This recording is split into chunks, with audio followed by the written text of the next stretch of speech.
तू मेरा है जुनून, तू मेरी है दुआ, तू इश्क मेरा, तू इश्क मेरा, तू इश्क मेरा। मुझे बहुत अच्छा लग रहा है तुम्हारे साथ यूं खामोश खड़े रहना।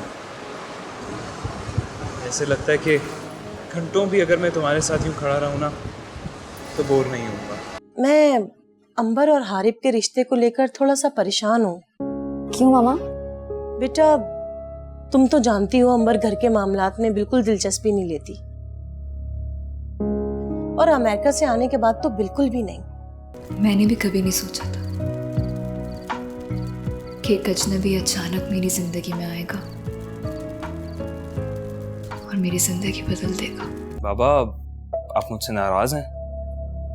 बेटा तुम तो अपने किसी प्लान के बारे में मुझे इन्फॉर्म तक करना गवारा नहीं करते, फिर क्या एक्सपेक्ट करते हो कि तुम्हारा वार्म वेलकम किया जाए? और तुम तो वाकई मुझे कभी कभी नॉर्मल लगती हो।